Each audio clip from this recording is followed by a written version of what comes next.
What's going on, everyone? So in my ranked Joust tutorial, I asked if anybody wanted to see a video about team comps and god synergies, as I thought it would be interesting to take a look at it, as it would hopefully help you guys form some pretty good teams. Well, a decent amount of you asked for it, and so here we are. 3 amazing team comps that synergize really well in Joust. Now these are going to be pretty standard team comps that work well for most players, and you should be able to carry a lot of games with it if you implement it with a friend or two. Also, for the sake of the amount of time and effort these videos take, I think I'm going to be splitting these types of videos up, as there are definitely more than 3 team comps that synergize well. But with that in mind, let's get into the team comps. So briefly with these team comps, I know that some of these gods are usually banned, so I'm going to try and add alternate gods that fit the role if they so happen to be banned.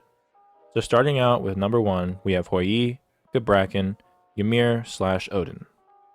And hypothetically, you can substitute Ymir/Odin with a mage if you so desire, but I think double tank and specifically double guardian is extremely good, especially when pairing a Hoi with them.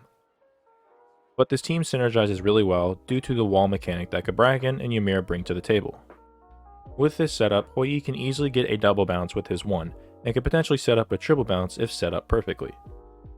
And if you don't know anything about his first ability, with each successful bounce, the damage scales up to 40% bonus damage to a god that is hit. So being able to get a free bounce by simply having a wall ability makes this really strong. Also, with the amount of CC that Gabrakan has, it should be an even easier ability to hit. And the same can be said with Ymir, as he can wall and freeze the enemy god, setting up a perfect double bounce at the very least. Not only that, but Hoi's ult pairs up well with all of these gods listed. For example, when Odin cages, Hoi drops his ult on top, where now anyone inside can't escape. Or Hoi can drop his ult on top of Gabrakan's ult too. And finally, at a lesser extent, you can drop Hoi's ult on top of Ymir's freeze and or ult. So there's a lot of synergizing abilities that these gods have within this team comp. Ideally though, the team comp I would run would be Hoi, Gabrakan, and Ymir, due solely to the amount of CC potential Gabrakan and Ymir have that make hitting abilities and autos from Hoi that much easier. Also, Gabrakan and Ymir do really good damage as well, so that's a plus too. However, Gabrakan, Odin, and Hoi synergize really well too, so this is a good team comp as well. And in terms of whether or not any of these gods get banned, usually Gabrakan is the one who gets it. You can substitute them with Odin or Ymir, as the likelihood of them banning all 3 of these gods are pretty low. And like I said earlier, you can have a mage in this team comp if you would like, for example pairing up an Odin, Poseidon, and Hoi, but 2 tank Hoi comp is better in my opinion. Moving on to the second team comp, we have Najah, Kukulkan, and Ymir. Now this is a pretty popular one that a lot of you may know, but if you don't, the idea is pretty simple. The Najah ults one of the enemies, usually it's the squishy backliner, and the Kukulkan from the back times his ult perfectly to where as the Najah comes down, the ult hits him and pretty much one-shots them, or at the very least does an incredible amount of damage.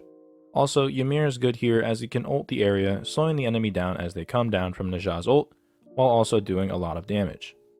And this works really seamlessly due to a couple things. The first thing is that Najah has a really easy time sashing and ulting without a fear of getting the enemy's purification beads, as it's really hard to time when the Najah is going to ult if they're smart. For example, if you're playing Najah and you sash an enemy, you can ult right afterwards, or you can use your sash and hold your ult to bait them to use their beads, as that's usually the time most people try to beads. Also, just simply ulting when close to them is really hard to beads in time as well. And the second thing that makes this pretty seamless is due to a small interaction when Najah comes down from his ult. There is a very short window where as the enemy falls down, they're knocked up for a split second. And this is very important, because this means the enemy cannot use their Aegis right as they come down, essentially securing the damage from Kukulkan. Additionally, to make Najah's life a lot easier, you're going to want to build her tank/hybrid, as he does a lot of damage regardless, and ultimately your main damage source is the Kukulkan. Finally, wrapping up this team comp, I want to give a few alternative gods that work well to fill the roles of Najah and Kukulkan, as Najah is a popular ban at the moment. So a very good substitute for Najah is Kumbhakarna, as his ult is essentially Najah's ult, where he banishes an enemy god, allowing for the backline mage to set up their ult. Not only that, but his ult is very similar, where there's a very short window to use your beads, as well as his other CC abilities work to potentially bait out beads from the enemy. And as for a couple of mages that can take the role of Kukulkan's ult, we have Ra's ult, and we also have Vulcan's ult. Now the duration for each of these gods' ults are different, as well as the distance you use your ult may vary too. So you may want to go to the jungle practice with a friend and test out the timing when to use your ult if you're playing the mage so you don't whiff. And regarding Ymir's potential substitutes, if you go Kumbhakarna and a mage, you're going to want to go a physical character. For example, a god like Odin, Hou Yi, or Chiron, or pretty much any physical god that can hypothetically amplify the team comp, as you don't want to go 3 magical gods as it's easily counterable from the enemy team. Also, I'm adding this here, but I recently went up against an Anubis, Najah, and Ganesh combo that was really hard to go up against. As once the Najah came down, the Ganesha was instantly there to use his 3 to stun and knock up, all while the Anubis in the back dumped his entire kit, which essentially one-shotted anyone on our team. All this to say that there is a huge variety of wombo combos you can pair Najah and Kumbha with.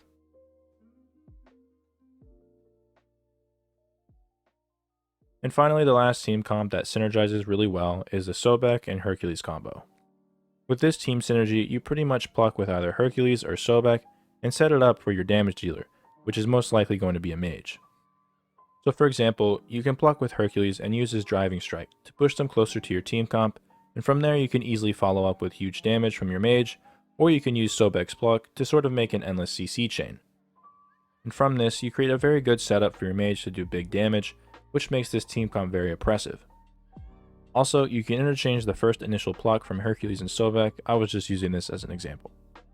Now what makes this combo from Hercules and Sobek especially good is the fact that knockups are not affected by diminishing returns, which, if you don't know, makes subsequent CC abilities to a god less potent for a short period of time when constantly hit from CC abilities, which specifically makes knockups one of the most powerful CC abilities in Smite. So having the ability to have 2 gods that have knockups makes setting up damage / kill potential that much more overpowered.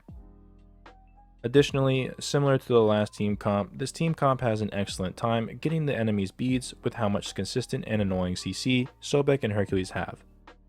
And this makes CC chaining them all that much easier. Additionally, they both have excellent damage, with both gods being known for being extreme tanks that never really die. Now moving on, when selecting your third god, which should be the damage god, you can pretty much go anything and it can synergize really well. Like you can go Poseidon, Persephone, or even an Anubis, even though he's not especially good in Joust. My 2 favorite mages that I've gotten a lot of success from and that I like to go is Scylla and Agni, as they have a lot of good burst damage to set up as they are CC'd. And finally, there are a couple substitutes that work well with this team comp synergy if they happen to get banned or if you want to pick a different god. And these gods are Horus, Mulan, Kuzenbo, and Atlas. Now you can pretty much mix and match these gods and get similar effects to the Sobek and Hercules combo. For instance, I had a game where I played Sobek and my friend played Mulan, and as I plucked the enemy, my friend used Mulan's 3 and secured an early kill under tower. And this can work with the other gods as well. You could pair up gods like Hercules and Atlas, or Horus and Mulan, or even a Sobek and Kuzenbo with a hunter as the third. So there are a lot of options here. But just make sure that when mixing and matching that you don't have 3 of the same class of gods, like 3 magical or 3 physical. And yeah, that's 3 amazing team comps that synergize really well in Joust. Now I plan on making more of these types of videos in terms of some team comps that synergize well, but as they continue, they're most likely going to get more niche, as the amount of different team comps you can make aren't endless. Also, I have a video idea of potentially going over every single god counterplay options, whether it can be countered by a single god or a collective team, or even if a god doesn't really have any solid counterplay options. And obviously, I would split them up into several videos. So if that's something you'd like to see, please let me know. But with that tangent over with, I hope you guys learned a few things about team comps that synergize well. And maybe have added these team comps to your arsenal when playing Joust, or at the very least have a better idea of other team comps you could try out from watching this video. Comments and feedback is much appreciated, and with that being said, thank you guys for watching.